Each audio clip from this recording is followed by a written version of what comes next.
Hello, welcome to Deadpan Diaries, number 41. No, don't adjust your sets. This is the Deadpan Diaries, which was a podcast. I guess it still kind of is a podcast, but we're with the YouTube. There's no other way to see this. It's now a video podcast, not a audio one. So, yeah, basically, about 9 months ago, Spotify for podcasters decided they're not gonna let you upload podcast episodes anymore. Like, record them there. You have to get them from another source. So I haven't been able to record them for 9 months. So we'll just pretend like this is another episode. Cause why not? And today, excuse me, talk about several things, including in my mind several movies I've had in my mind recently.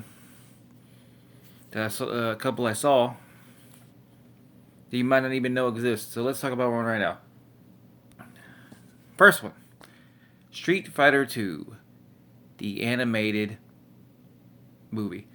Now this came out 1994. Same year the live action Street Fighter came out. And I like the live action Street Fighter, the one that came out with John Lemon and all that. Maybe. I like that one. I did. This is a good one though. This is one though, if you're looking for more of a accurate to the game and with more action and more authentic, this is probably a movie for you because you get Chun-Li and Ryu and Ken against Bison with Kyle's in there too. And there's a great fight at the end with Ryu and Ken against Bison. Bison's basically trying to get all these karate fighter, all these martial artists to join his Shadow Lu team. He's got Sagat and Vega in there at different points. You can see him fight. It's a great movie. It's on Amazon Prime right now. And definitely recommend it. I believe it's like 90 minutes long. Not a very long movie, but worth watching for sure. I feel like this is a movie that maybe a lot of people don't know even exists. That's fine. There are way more, by the way, Street Fighter movies than you'd think. Like there's at least, from what I know, like 5 of them. There's a terrible one I don't want to remember from 15 years ago or so. we don't talk about that one. Yeah, that was a bad idea. But there were some really good ones there. There's some really good ones. Including there's like some AMVs they released that were like for Street Fighter 4. They're like character movies that I believe you can find on YouTube. But yeah, there's a lot. But Street Fighter 2 animated series, good ass movie. An animated movie, rather. The Street Fighter 2 animated series is different. There's 2 different Street Fighter 2 animated series. By the way. But yeah, talking about the movie's great. The second movie, it's one that might be a little on people's radar, especially because a YouTuber just made a video about it. Hats Off Entertainment. I believe his name's Joe Ramone. Hats Off Entertainment. Good YouTube channel for a lot of obscure movies that I would have not have even heard of. And sometimes TV, I think there's some TV stuff there too. Would have not heard these movies if it were not for him. Including, like, I bought The Dream Team on Blu-ray off Amazon. That was one. Between, like, Hats Off Entertainment and Freddy 2010, the podcast, there's a lot of movies and shows that I missed in my time. They're like, oh, these sound cool. I'm going to check them out. I've never even heard of sometimes. Like, but yeah, this is a movie. It has Mike Myers from the same year, by the way. So it came out the same year as the Street Fighter we just mentioned. Oh, 93. It might have been 93. I think it was 93. Okay, whatever. Close stuff. This is a movie. Has Mike Myers. Whoa, almost dropped my phone there. Playing basically a normal guy. Basically playing Mike Myers. I don't mean Michael Myers, the serial killer. I mean, Mike Myers, the actor. Because, like, if you know Mike Myers, especially in movies, you might know his. If you know SNL, you probably even know him playing characters more. But movies, you probably know him as Shrek, Austin Powers, or Wayne. Excuse me a minute. Yeah, one of those 3, right? And he's always doing a gimmick. This is a movie where he's basically not doing a gimmick. He's basically just him. He's not exactly him. He's a beat poet. And he's basically a dude who's looking for love in all the wrong places, so to speak. He meets this woman that he starts falling for. And without spoiling it, starts thinking, wait a minute, this woman might be Well, I didn't even say the name of the movie. It's called So I Married an Axe Murderer. So I should give you the clue that might be something up here. Also, Anthony LaPaglia is in it, playing his friend who's a undercover cop, who he's a fun actor. He's fun in this movie. He's great. And when he's given like stuff to work with, he's great. Nancy Travis is in this too. She's someone I'm not as familiar with. I think I just know her from the little bit I watched The Last Man Standing, but I did watch a little bit of, but didn't like stick through with. And I might know her from other stuff. She's the other character opposite Mike Myers, the maybe not Max Murder in the movie. You have to watch right now, but it's a funny movie. It's got some good stuff in there. There's a montage where she works in a butcher shop. There's a montage with him and her doing the meat, cutting up the meat and stuff. That's really cool. It's a fun ass movie. I mean, it's on Tubi right now. It's like an hour 40. Again, these movies are short. Check them out. Maybe you like them. And I'm rambling now. I gotta keep track of time. I got something cold. But all right. Now, the next order of business. Next on the agenda in this wacky world of ours is I want to talk about something near and dear to my heart. Man of Steel. Now, this is the most controversial opinion I might ever make on a YouTube video. I think this is not only a great movie, this is the best Superman live action movie. I didn't say best Superman movie. I think Superman Man of Tomorrow, the animated movie that basically is like a retelling of Superman coming to Earth and Lex being opposed to him, and you got Lobo and Parasite there. I think that one's the best one. But as far as live action, I think Man of Steel is great. It's got Zod and Superman having an epic fight. It's got Lois being a good character. I like the aspect of him being different. It was a character, not just a guy that was an ordinary dude who happened to have superpowers. Because like if you want that version, like who has the ordinary dude with superpowers, you kind of can go watch Smallville, like, and then the other Superman movie. I like the idea he's kind of like a loader and kind of. This is where I'm gonna start setting something up here, because I like the idea that his dad did tell him like, yeah, you shouldn't be a hero. You know, I like that idea, and then he kind of rejects that later on as he gets older. Be like, you shouldn't be a hero because it's gonna ruin your life and people want to experiment on you. And there's one scene in this movie though. I like this scene. I like this movie, brother. I like this movie. I think it's a great movie. There's one scene that there's no way I can defend, and I think it's a poorly put together scene, and more so than anything in the movie is probably one of the things that people who like Superman and don't like this movie and don't like Zack Snyder hold against it. And I figured I like Snyder, but I think he's a bit. Sometimes he gets in his own way, and sometimes he's a bit too much, you know. But the scene, of course, I'm talking about is not when he kills Zod. That's not the one. No, I don't have a problem with that scene. I actually think it was well done, the way it was treated. That it was like a last resort. He tried everything to stop. No, why not have to kill him? But he had to do it. That's fine. It's the one when Jonathan Kent does a famous hand. The tornado's coming. He's like, no, son, don't save me. Let me die in this tornado. Don't let the world see your power. Let me die in this tornado. See, I could understand what they're going for here.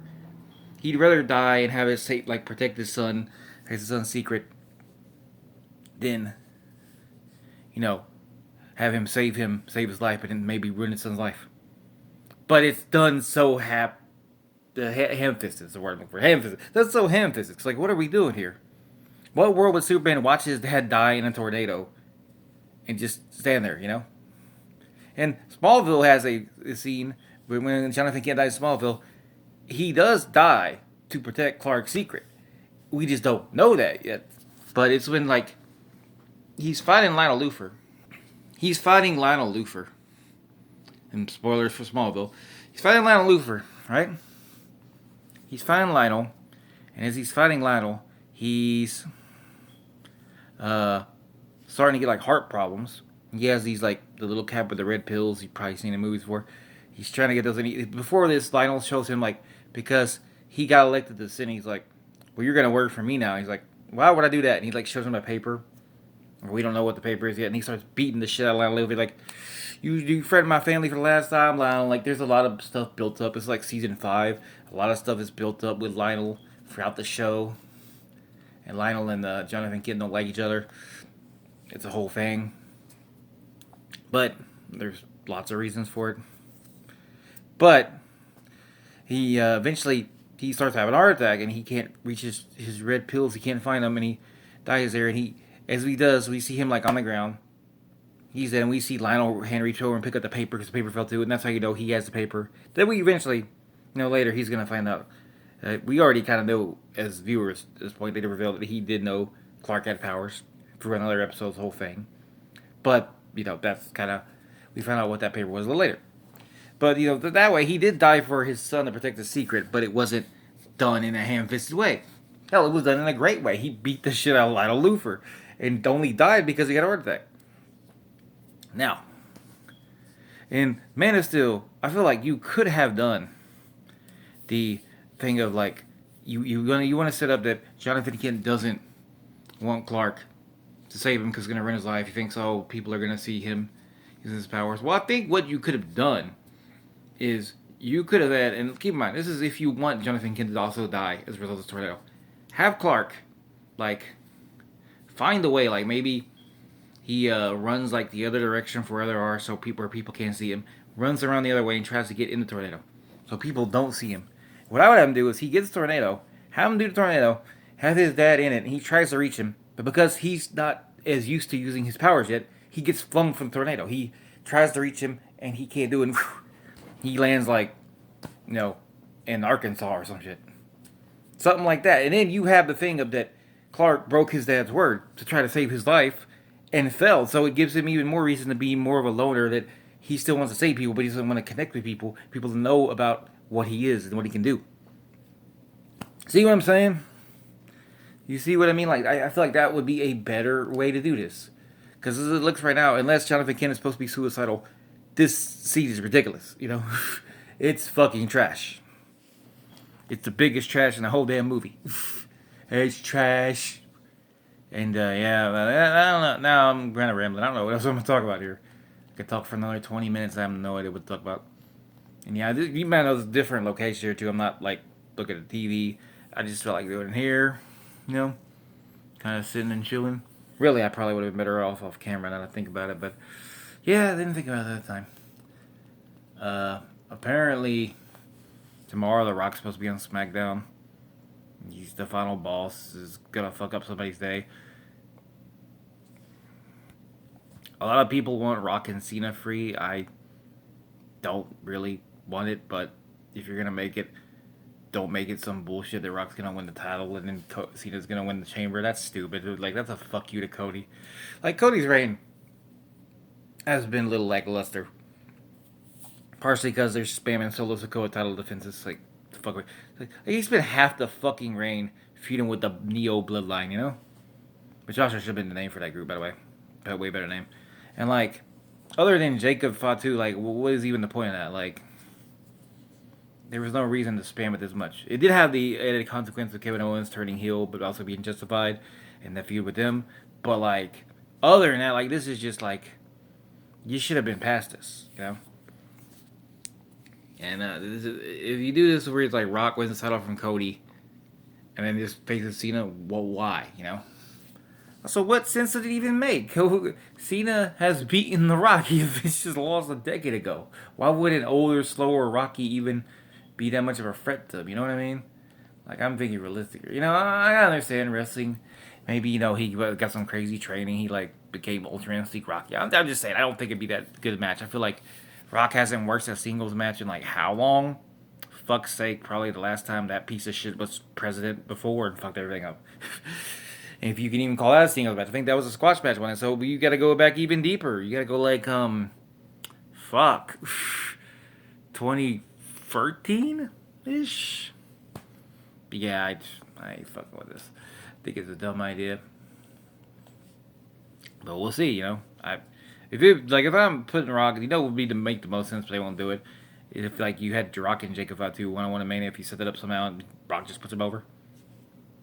That'd be great. He's putting over a young talent that's related to him, and he's got a lot of great upsides. Everybody seems to love him. Like, I'll pick up the fucking rules. Why not? Why not do that? What else? This is supposed to call this the wrestling corner. What's on my mind? I don't know. I'm just chilling.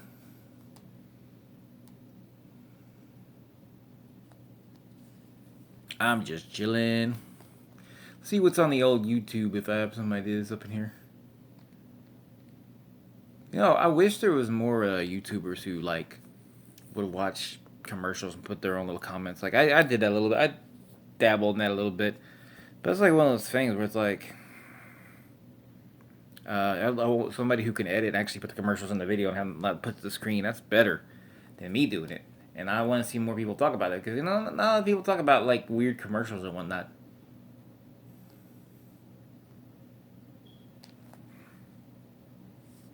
You know what I'm saying? Know what I mean?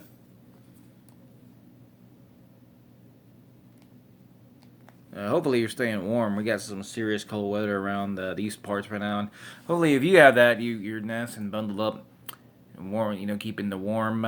Don't let frosty. Don't let old man winter nip at your heels.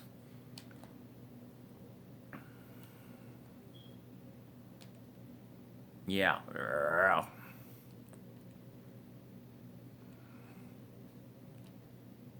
Top 10 greatest songs of the 80s you never heard of? Okay.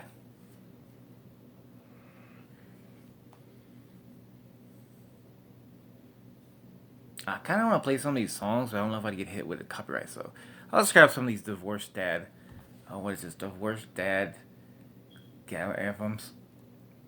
Some some of y'all gonna be very happy about that. I liked it. How You Remind Me of Nickelback.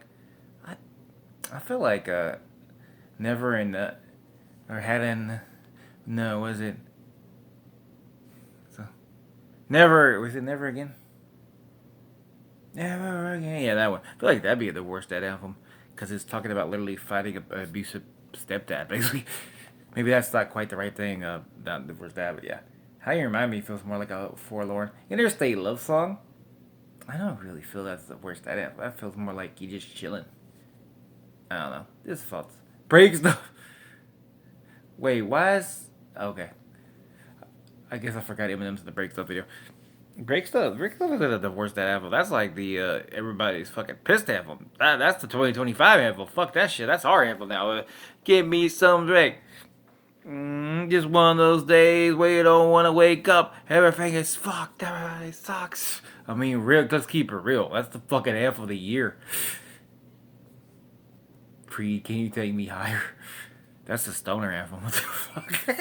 Can you take me higher? RBD like Everlong. Nah, Everlong ain't the worst that album. Y'all tripping. I don't know if I really understand the worst album, but I don't feel like it. Well, for Dave Grohl, it might be the worst that album now. I mean, I feel like calling ballads the worst that albums in general is kind of weird sometimes. Hero. I am so. Hey, that song goes with anything. Also, most of us didn't hear that when we're divorced dads. We heard that when we were like kids watching Spider Man, man. Drive ain't divorced. Nah, y'all are reaching here. How is Drive by Incubus divorced that anthem? Can I sing a little bit? Can I not get copyrighted? Maybe like, Yeah, just look up on Spotify Drive. I don't know how these works. I don't trust things anymore. So that's the anthem for like. That's the anthem for like taking control of your life. That's a good ass song. That's like the anthem for saying let's go for a ride. Let's try to fix stuff. I don't think. Did you guys have a divorce that anthem? Are you in? Maybe. Maybe are you in? Don't go with divorce that anthem. If I understand what that even means. Headstrong. Okay, I'll agree with headstrong. I'll agree with headstrong when trapped. Fuck off. Okay. Oh, I just realized I did give the break stuff earlier. That's terrible. Ooh, hopefully. Oh, Kid Rock, Bob with a Bob. Yeah, that's fair. He has way more horrible divorce dad anthems now, but yeah, that one's fair. I'll agree with that one. Smooth Criminal by Alien Ant I don't know. I don't really feel that. That's a weird statement. To me, it feels like teenage boy anthem. Yeah, that's what we were fucking with back in the day. Oh, Hand Their Lips on an Angel. I hate that song. That probably is the worst of them because literally talk about talking to your ex and how you're unhappy. That is like peak divorce energy. I'll give you that. Say it ain't so. That's more like missing that. What's the word? Absentee Dad anthem. So that is by Weezer. It's a good ass song too. Yeah. Go what's next? I don't know if I watched the 10-minute video. I might just like to. Daughtry not over? Nah.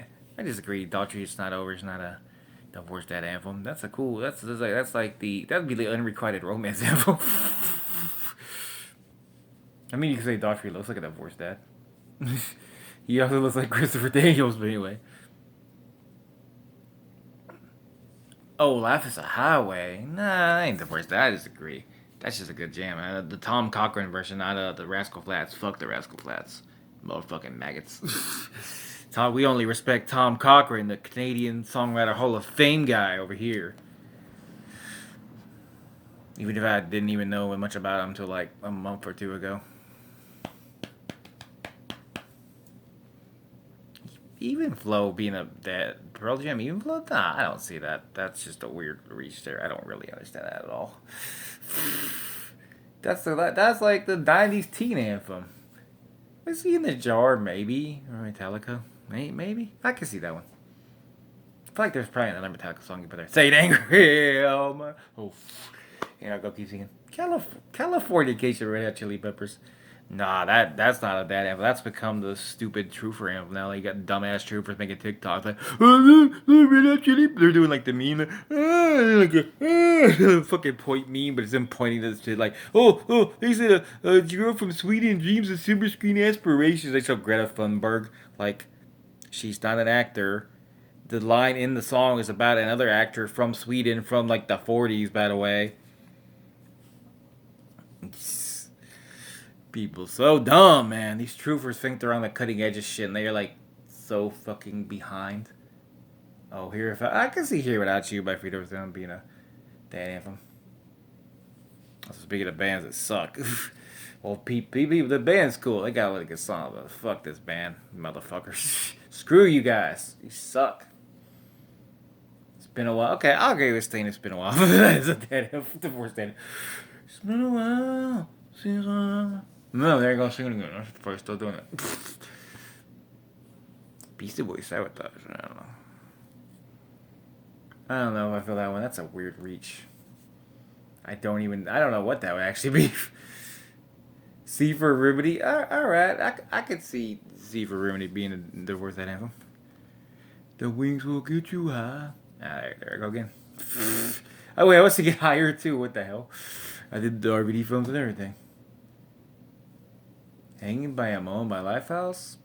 Maybe? That's the angsty teen anthem. What that is. Y'all know about that. Like, Too Foul. Y'all ain't never that. Blurry? Okay. Blurry by Puddle Mud.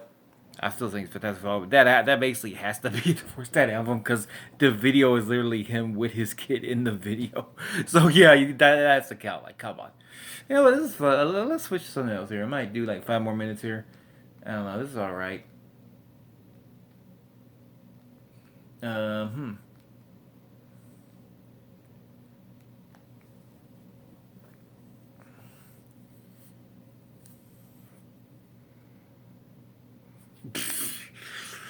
I'm just chilling.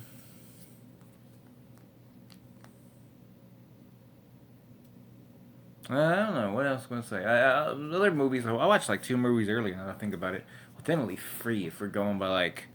I went to sleep last night. I watched The Grand Budapest Hotel, and this might be the first Wes Anderson movie I watched all the way through, and it was fantastic. It was funny. It had good characters, beautiful sets. Like the way some of these shots were crazy. I don't know how to explain it. Eccentric, maybe. Good stuff. Lovely movie. I love it. Really funny. There's great parts there. Great lines. Willem Dafoe is just really sinister and fun. Ralph Fiennes, he's freaking amazing in that. Then there was this vampire movie called El Conde about, I hope I say his name right, Augusto Pinochet, Pinchot, the Chilean dictator, who in this one was a vampire who was 250 years old, but he just moved to Chile and like when he was born. And it's a bit hard to explain. It's like he wants to die, so he stopped drinking blood, so he's getting sick, but he can't die. Why can't he die? We don't know. So all his kids come, and like there's also a nun that's there, and she's like supposedly like pretending to be a accountant to help him find the money he's missing for all the paperwork. And there's also his wife is like, hey, turn me into a vampire. He's like, no. And his Butler is like his also like a dude that tortured a bunch of people, and he's all evil. And he made him a vampire, and it's hard to explain. It's a really good movie. It's kind of confusing, and depending on how you watch it, you can watch it in Spanish, English subtitles, or just in English, dubbed over, and it's kind of weird. I don't really like dub sometimes, especially in live action. Everyone watch it. It's a bit confusing because it's entertaining, but it doesn't really explain everything for the last 20 minutes, and it's a bit hard to keep track of. But I really liked it a lot. And then this movie I never saw called Clown, which I liked a lot more than I thought I would. It's about this guy who puts on this clown costume for his son's birthday party because the clown didn't make it or whatever. And he ends up putting on this like cursed clown outfit, and he starts becoming this evil clown that he starts changing, can't like get the stuff off, the costume off, and he starts like wanting to eat children. He's like a cannibal, evil cannibal clown. And there's more to it than that. Like it's really well done movie. Great effects, and he plays the role well, like losing his mind. That's great. Great stuff. As you do. But yeah, definitely recommend that if you're in the mood for some horror. Uh, I feel like I was gonna say something else. Oh, I don't know. I was listening to the Attitude Era podcast a lot lately. I really enjoyed it. This really cool little podcast where they go through different eras of wrestling and moments of wrestling. We had been enjoying some of the ECW arc stuff, the ECW revival arc stuff. I feel like I found out something there that I forgot. I didn't know. Something I can't place in my head. But yeah. Uh. Yeah. So Street Fighter 2, animated movie. So I Want to Be an Axe-Murderer. Fun little comedy from the 90s. El Conde, nice little vampire movie about a real life dictator who's a vampire wants to die. Clown, a movie about a father who's being turned to an evil clown, an evil cannibalistic clown, and add to their podcast. Why not? That's a fun little podcast. And that's about it. Speaking of podcasts, guess that's the end of the road here. You know what I haven't done in this small douchebag of the day? Who do I even put? I feel like I'm just repeating myself. Who could be a fun douchebag to put on the day? You know what? I don't even know. I'm not gonna remember if I did put him. I'm pretty sure I did, but fuck it. Hulk Hogan, you fucking little bitch. It's because I had to see your shitty ass for your horrible piss beer 3 times on every Netflix Raw. Go fuck yourself, you little racist, maggot, dumb son of a stupid bitch ass whore. The rest of this is the thing, Hogan. You need to realize something. You have fucked your legacy up beyond repair. The day you die, nobody's gonna miss you. We're gonna be laughing. Think about that, Hogan. All the shit you did. Buying Slam and Andre, the NWO, for me personally fucking up TNA and almost killing TNA, basically food bar and TNA. Thanks for that, dickhead. But all the other stuff like the feuds with Roddy Piper and Sting and your comeback tour with the great match with The Rock and good matches with Angle and Jericho. All that. It's not gonna fucking matter. It's like when you die, the first thing they'll say is that racist, dumb son of a bitch is dead. Nobody's gonna be that sad about it. Fuck you. As Iron Sheik said, fuck that dumb son of a bitch Hulk Hogan. How does that make you feel, Hogan? If you ever see this, Terry, how does that make you feel? That would make you feel horrible. Because you're a piece of shit. You're not the only piece of shit. By no means, no. But you are a piece of shit. So fuck you. And I hope you fucking choke to death on your shitty beer. That'd be the funniest I've ever. The only thing, the only thing maybe anymore you bring me a value of humor, aside from maybe watching some of your old matches. Fine, maybe they're enjoyable sometimes, but you're horrible. Your lies, the way you tell some goofy ass lies, that is funny. I will admit, but also fuck you. You're a douchebag. You're a douchebag of the day. You're a douchebag. Gonna be a douchebag probably the rest of your life, however long that's gonna be. Go fuck yourself, Hulk Hogan. And nobody's drinking your terrible beer. I'm pretty sure even the fucking maggots you're sucking off don't fucking drink your shitty beer. That's pretty sad, bitch. Suck on that, bitch. You stupid orange motherfucker.